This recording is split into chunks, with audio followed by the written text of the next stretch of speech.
Hello, friends. How are you? I hope that you all will be fit and fine and healthy doing your study at home very well. At present, our schools have been reopened, so we are waiting for all of you at school. Uh, During that period, we have also decided to prepare some videos to educate you at your home only.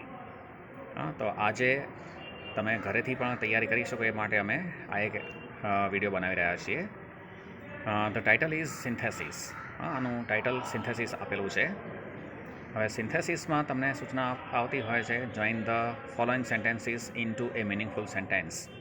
આપેલા 3 થી 4 વાક્યો હોય એનું એક અર્થપૂર્ણ વાક્ય તમારે બનાવવાનું હોય છે. 11th અને 12thમાં આ એક મહત્ત્વનો અને બહુ સરળ ટૉપિક કહી શકાય. તમે એમાં મેક્સિમમ માર્ક્સ લઈ શકો છો. 3 માર્ક્સ માટે તમને આ પૂછાતો હોય છે પ્રશ્ન, પણ સાચું હશે તો તમે એના પૂરા માર્ક્સ મેળવી શકો છો. હવે એમાં એવું નથી હોતું કે તમારે જે બુકમાં આપેલું હોય, સજેસ્ટ કરેલું હોય એ જ એનો આન્સર આવશે. તમારા અનુભવ આધારિત યોગ્ય સંયોજકોનો વાક્યરચનાનો ઉપયોગ કરીને તમે એક અર્થપૂર્ણ વાક્ય બનાવી શકો છો. So far as synthesis is concerned, there are 3 types of sentences: simple, compound and complex sentences. Synthesis સેન્ટેન્સીસમાં 3 પ્રકારના બનતા હોય છે. સિમ્પલ સેન્ટેન્સ, સાદા વાક્યો, કમ્પાઉન્ડ એન્ડ કોમ્પ્લેક્સ સેન્ટેન્સીસ. હવે શેને સિમ્પલ સેન્ટેન્સ કહેવાય, શેને કમ્પાઉન્ડ, શેને કોમ્પ્લેક્સ કહેવાય એ પણ આપણે જોતા જઈશું. તમને એક્ઝામમાં અલગ રીતે એવું પૂછાતું નથી કે make it simple or compound or complex, but you have to join the sentence whatever you like. તમને જે પસંદ હોય એ રીતે તમે જોડી શકો છો. અત્યારે તમને કોઈ પર્ટિક્યુલર એવું પૂછવામાં આવતું નથી, પણ it is just for your information what topics are included in the particular type of sentences. બરાબર? તો જો પહેલું સિમ્પલ સેન્ટેન્સીસ આપ્યું છે, એમાં કોઈ પણ કંજક્શનના ઉપયોગ વિના એડજેક્ટિવ કે ફ્રેઝનો ઉપયોગ કરીને 2 કે તેથી વધુ વાક્યને જોડવામાં આવે છે. કોઈ સંયોજક આવતું નથી, પણ કઈ રીતે વાક્ય જોડાય છે જુઓ. કેટલાક એક્ઝામ્પલ અને તેના આન્સર પણ મેં મૂકેલા છે સાથે. The file is on the table. Table ઉપર એક ફાઇલ પડી છે. It has important papers. તેમાં મહત્ત્વના પેપર્સ છે. હવે આનો આન્સર જો લખેલો છે, the file on the table has important papers. Table ઉપર રહેલી ફાઇલમાં મહત્ત્વના કાગળો છે. ખ્યાલ આવ્યો? તો આ રીતે તમે સિમ્પલ સેન્ટેન્સ બનાવી શકો છો. સેકન્ડ એક્ઝામ્પલ જુઓ. મનુ આન્સર્ડ મી. મનુએ મને જવાબ આપેલો. His answer was incorrect. તેનો જવાબ ખોટો હતો. હવે આ સેન્ટેન્સને આપણે જોડીએ તો મનુ આન્સર્ડ મી ઇનકરેક્ટલી. મનુએ મને અયોગ્ય રીતે અથવા ખોટી રીતે જવાબ આપેલો. બરાબર? એટલે અહીંયા ઇનકરેક્ટને એલવાય લગાવી અને સાથે જોડેલું છે. ઓકે. થર્ડ સેન્ટેન્સ જુઓ. કનુ વેન્ટ મુંબઈ. કનુ મુંબઈ ગયો. He wanted to earn money. તે નાણાં કમાવા ઈચ્છતો હતો. તો એનો આન્સર જુઓ. Kanu vent Mumbai to earn money. હવે હેતુ ઈરાદો બતાવેલો છે, તો એને માત્ર ટુથી જોડેલું છે, ટુ અર્ન મની. ટુ પ્રેપોઝિશનથી ક્રિયાપદને જોડી દીધું છે. કનુ મુંબઈ ગયો પણ શેના માટે? નાણાં કમાવા. હેતુ બતાવવાનો છે એટલે ટુ ઇન્ફિનિટીથી જોડી શકાશે. બીજી રીતે પણ જોડેલું છે. Kanu vent Mumbai in order to earn money. અહીંયા ફ્રેશ પ્રેપોઝિશન ઇન ઓર્ડરનો ઉપયોગ કરી શકાય છે, ના હેતુથી. ઇન ઓર્ડર ટુ એટલે ના હેતુથી. મેં જો નીચે અંડરલાઈન દોરેલી છે, તમને ચોક્કસ ખ્યાલ આવી જશે એમાં. ફોર્થ સેન્ટેન્સ જુઓ. Sachin is a great cricketer. Sachin એક મહાન ક્રિકેટર છે. He has one the world cup twice. તેણે 2 વાર વર્લ્ડ કપ જીત્યો છે. તો આ વાક્યને જોડીએ તો Sachin a great cricketer has one the world cup twice. Sachin, હવે સચિન કોણ છે તો એની ઓળખ આપેલી છે પહેલા વાક્યમાં. Sachin is a great cricketer. તો એ ગ્રેટ ક્રિકેટર સાથે જોડી દીધું છે. Sachin a great cricketer has one the world cup twice. Okay. તો બહુ સરળ રીતે તમે આ સિમ્પલ સેન્ટેન્સ જોડી શકો છો. પછી આવે છે કમ્પાઉન્ડ સેન્ટેન્સ. કમ્પાઉન્ડ સેન્ટેન્સ જુઓ. એમાં કયા કયા ટોપિક આવતા હોય છે? તો એન્ડ, બટ, ઓર, સો જેવા કંજક્શન વડે 2 કે તેથી વધુ વાક્યને જોડવામાં આવે છે. આ કમ્પ્લીટ નોટ તમારા નોટબુકમાં લખતા જજો. હા, જુઓ એન્ડ બટ ઓર સો જેવા સંયોજકોનો ઉપયોગ કરવાનો છે તો કમ્પાઉન્ડ સેન્ટેન્સ બનશે. હવે પહેલું વાક્ય જુઓ, Manu went to USA. Kanu went to USA. Manu USA ગયો, કનુ યુએસએ ગયો. હવે અહીંયા બે કર્તાની વાત આવે છે, તો બે કર્તા અલગ અલગ છે પણ બંનેની ક્રિયા સેમ છે કે યુએસએ ગયા છે. તો બે કર્તાને જોડવા માટે માત્ર એન્ડ લીધેલું છે. Manu and Kanu went to USA. Manu અને કનુ યુએસએ ગયા. હા, તો નીચે એન્ડ નીચે મેં અંડરલાઈન દોરી છે એટલે તમને ખ્યાલ આવશે કે આમાં આપણે એન્ડ સંયોજકનો ઉપયોગ કરેલો છે. ઓકે. સેકન્ડ જુઓ, રાધા વોકઅપ. રાધા જાગી ગઈ. She got ready for school. તેની શાળાએ જવા માટે તૈયાર થઈ. હવે આ વાક્યને જોડ્યું છે તો રાધા જાગી અને સ્કૂલ જવા માટે તૈયાર થઈ. Radha woke up and got ready for school. હા, તો એન્ડથી જોડેલું છે. હા, અને એન્ડ નીચે અંડરલાઈન દોરેલી છે. રાધા જાગી અને શાળાએ જવા તૈયાર થઈ. ઓકે. થર્ડ સેન્ટેન્સ જુઓ, સુમન વર્કડ હાર્ડ. સુમને ખૂબ જ સખત મહેનત કરી. She could not pass the exam. તેની પરીક્ષા પાસ કરી શકી નહીં. હવે બે વિરોધી બાબતો બતાવે છે એટલે અહીંયા બટનો ઉપયોગ કરેલો છે. Suman worked hard but she could not pass the exam. હા, સુમને સખત મહેનત કરી પરંતુ તે પરીક્ષા પાસ કરી શકે નહીં. પરંતુ માટે બટનો ઉપયોગ કર્યો છે અને નીચે અંડરલાઈન દોરેલી છે. હા, બહુ ઇઝી વેમાં તમે એને સમજી શકો છો અને તૈયાર કરી શકો છો. શરૂઆત એક્ઝામ્પલ છે એટલે માત્ર બે વાક્ય જ આપેલા છે. તમને એક્ઝામમાં 3 થી 4 સેન્ટેન્સ પૂછાશે અને એનું તમારે એક મિનિંગફુલ સેન્ટેન્સ બનાવવાનું રહેશે. ઓકે. ફોર્થ એક્ઝામ્પલ જુઓ, વોક ફાસ્ટ. ઝડપી ચાલો. You will miss the train. તમે ટ્રેન ચૂકી જશો.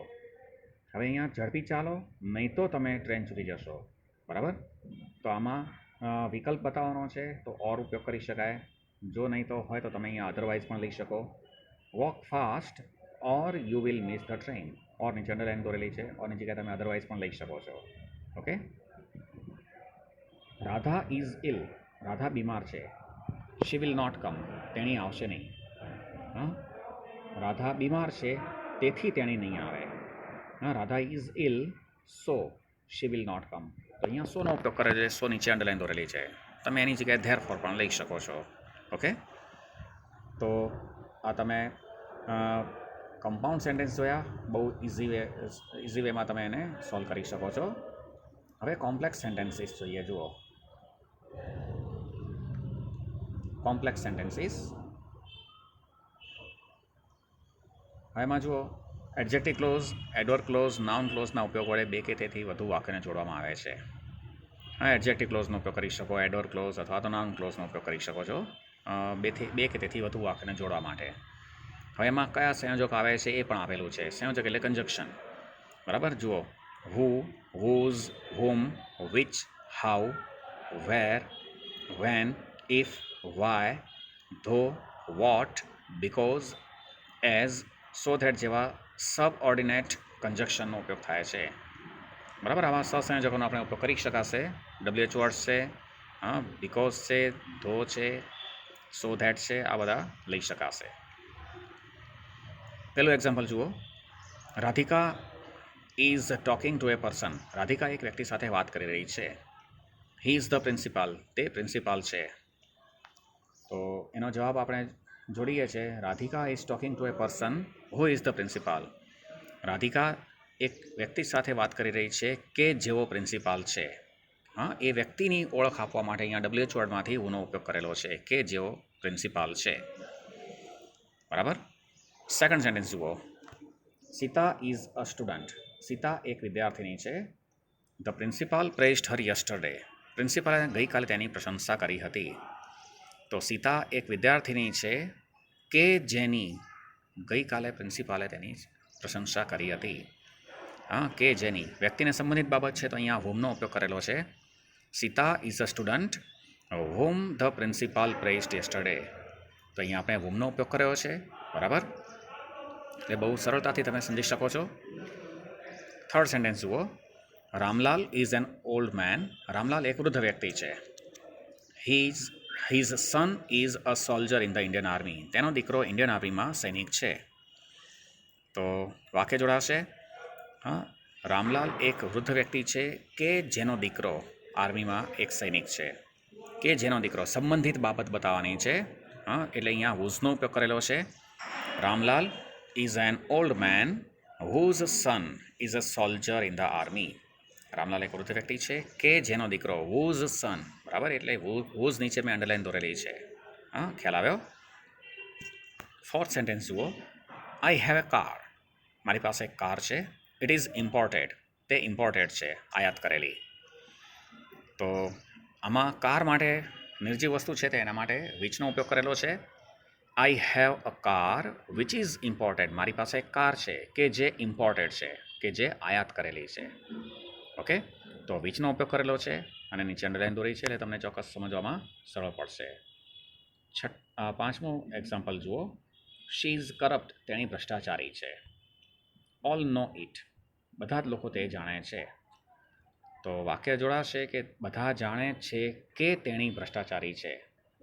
All know that she is corrupt. બધા જાણે છે કે, જ્યાં કે આવતું હોય સંયોજક ધેટનો ઉપયોગ થાય છે એડજેક્ટિવ ક્લોઝમાં, બરાબર, એટલે તમને ખ્યાલ આવી ગયો.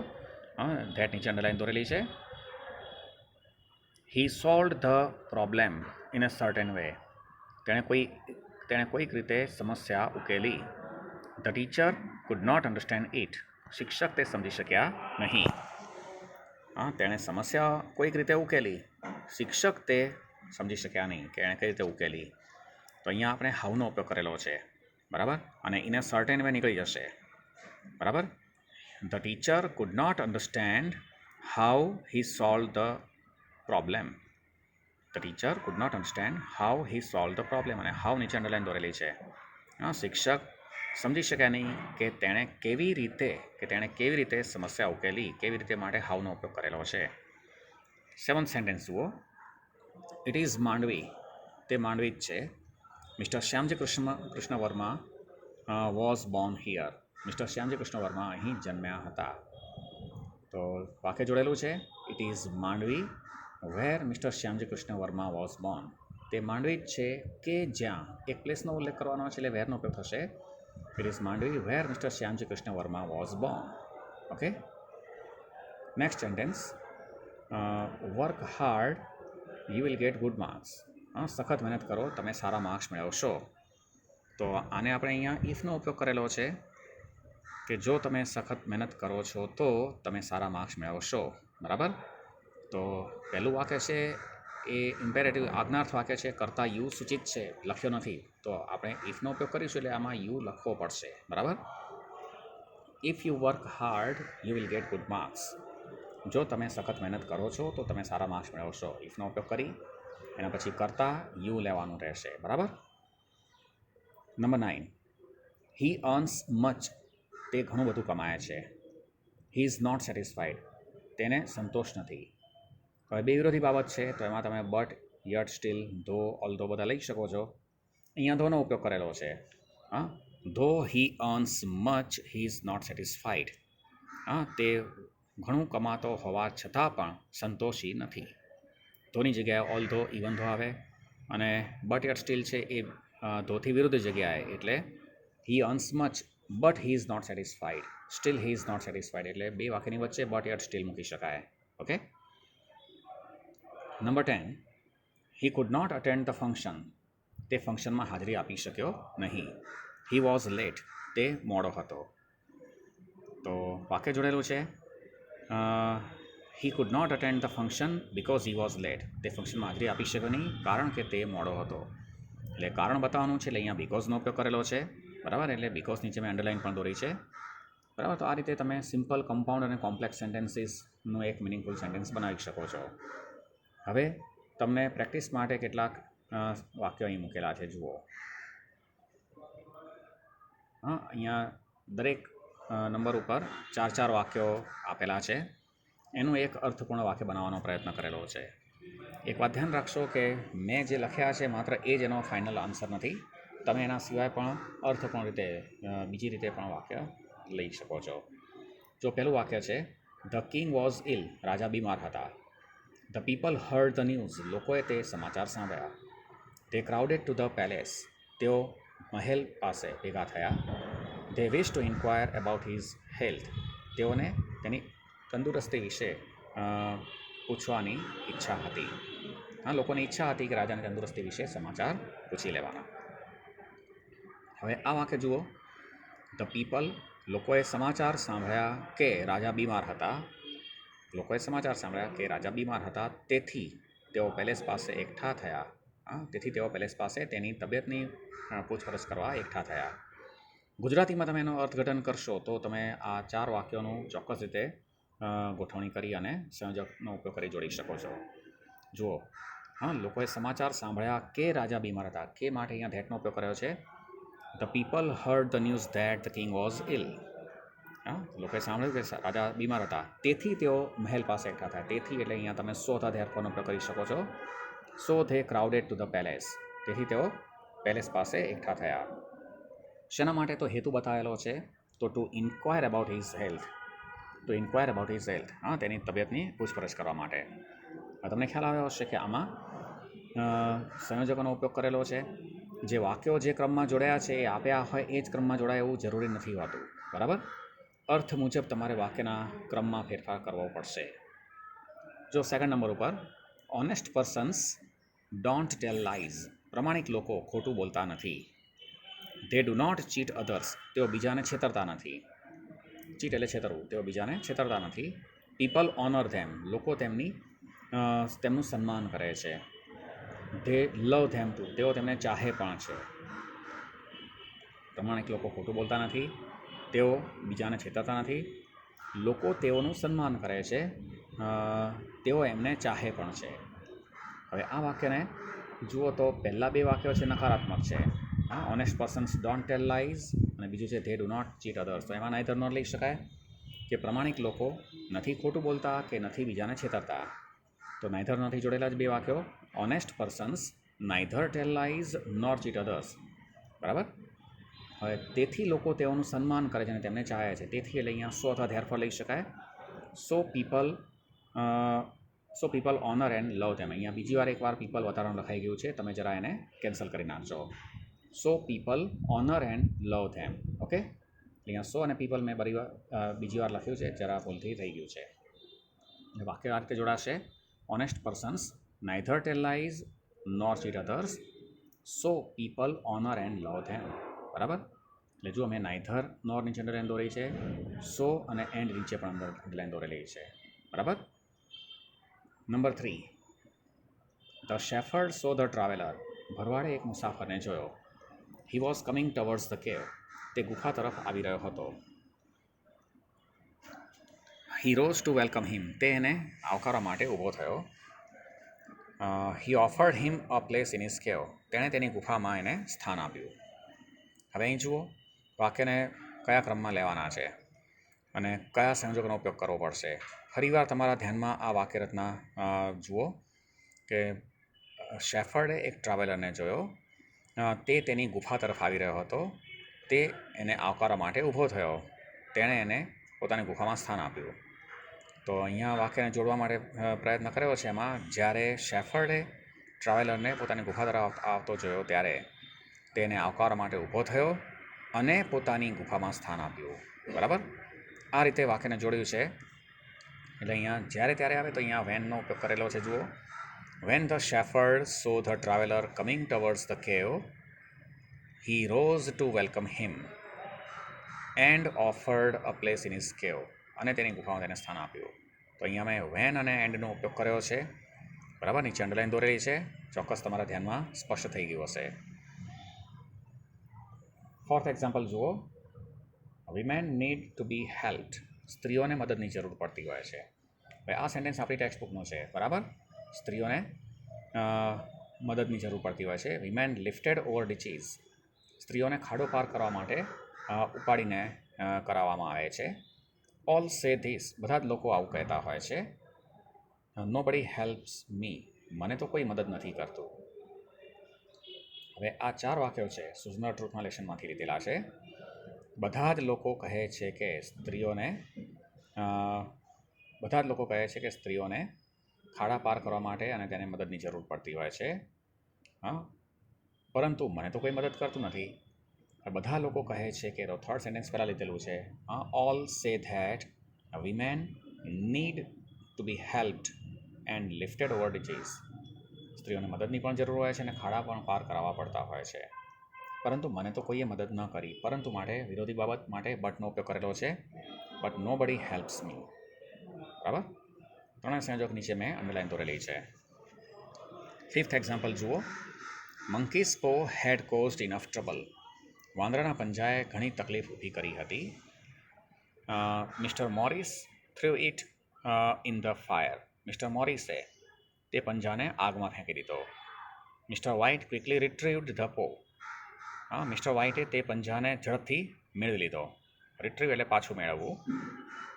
પો એટલે પંજો. He took it back from the fire. તેણે તે પંજાને આગમાંથી પાછો લઈ લીધો.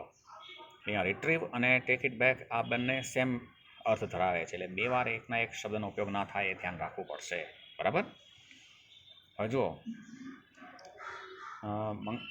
વાંદરાના પંજાએ ઘણું બધું નુકસાન કર્યું હતું, તેથી મિસ્ટર મોરિસે તેને આગમાં ફેંકી દીધો. પરંતુ મિસ્ટર વ્હાઇટે ઝડપથી તે પંજાને આગમાંથી પાછો લઈ લીધો. તો કયું વાક્ય કયા ક્રમમાં આવશે તમારે 2-3 વાર એને રિપીટ કરવું પડશે, તો જ તમે સમજી શકશો. Monkeys paw had caused enough trouble. સો તેથી, સો ધ ધેરફોર આવશે. બરાબર, અહીંયા સોનો ઉપયોગ કરવાની છે, અંડરલાઇન દોરેલી છે. So mister Morris threw it in the fire. તેથી મિસ્ટર મોરિસે તેને આગમાં ફેંકી દીધો. પરંતુ હવે વિરોધી બાબત આવે છે. પરંતુ મિસ્ટર વ્હાઇટે ઝડપથી તેને આગમાંથી પાછો લઈ લીધો. But mister White quickly retrieved it from the fire. Okay. 6th example જુઓ. There are African ants. African ants પણ હોય છે. They are completely blind. તે સંપૂર્ણ અંધ હોય છે, બ્લાઇન્ડ હોય છે. They march in long lines. તે એક લાંબી લાઇનમાં માર્ચ કરતી હોય છે, આગેકૂચ કરતી હોય છે. They devour any animal that happens to be in their path. તેના માર્ગમાં આવતા કોઈ પણ પ્રાણીને તેઓ ભરખી જતા હોય છે. ડેવર એટલે ભરખી જવું. બરાબર. હવે જુઓ આમાં કયા ક્રમમાં જોડેલું છે. પહેલું વાક્ય છે ધેર આર આફ્રિકન એન્ડ્સ અને ધે આર કમ્પ્લીટલી બ્લાઇન્ડ. તો આ વાક્યને બેમાંથી એક વાક્ય બનાવેલું છે. The African ants are completely blind. બીજું વાક્ય જેમાં ધેની જગ્યાએ ધ આફ્રિકન એન્ડ્સ લઈ લીધું છે. The African ants are completely blind. પરંતુ તેઓ એક લાંબી લાઇનમાં ચાલતી હોય છે. But they march in long lines. અને તે કોઈ પણ પ્રાણીને ભરખી જતું હોય છે. And devour any animal that happens to be in their path. અને તેના માર્ગમાં આવતા કોઈ પણ પ્રાણીને તે ભરખી જતું હોય છે. તો જે સંયોજક છે નીચે અંડરલાઇન દોરેલી છે, બટ અને એન્ડ નીચે અંડરલાઇન દોરેલી છે, એટલે તમને ચોક્કસ ખ્યાલ આવી ગયો હશે. એના પછી જુઓ 7મું example. I am in the hands of unprincipled people. હું અનપ્રિન્સિપલ્ડ એટલે સિદ્ધાંતવિહીન લોકોના હાથમાં છું. They persuaded me to adopt unpopular causes. તેઓ મને બિનપ્રચલિત બાબતોને અપનાવવા માટે સમજાવી રહ્યા છે. They make me mouth piece of their propaganda. તેઓ મને તેમના પ્રચારનું માધ્યમ બનાવે છે. Some people believe this. કેટલાક લોકો આવું માન્યતા ધરાવે છે. હવે આમાં જુઓ તો તમને ખ્યાલ આવશે કે કયું વાક્ય કયા ક્રમમાં તમારે લેવાની જરૂર પડશે.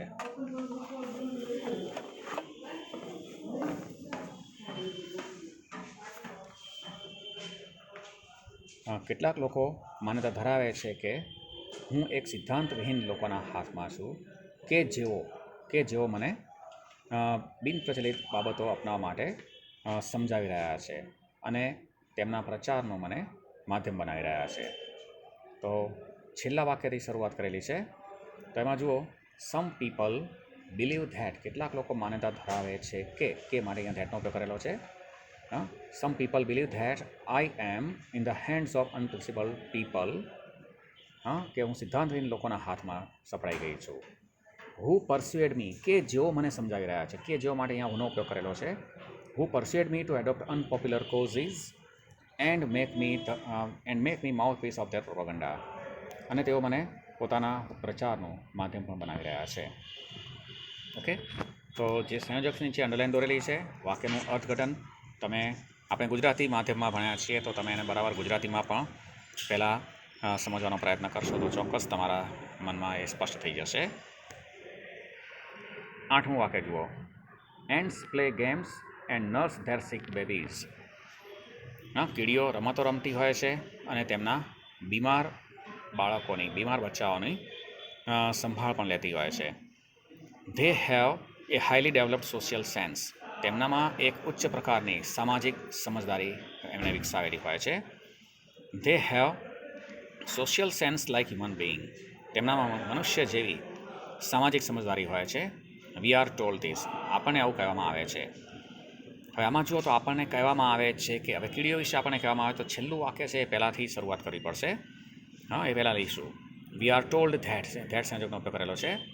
વી are told that ants have a highly developed social sense. કીડીઓમાં ખૂબ જ વિકસિત એવી સામાજિક સમજદારી હોય છે.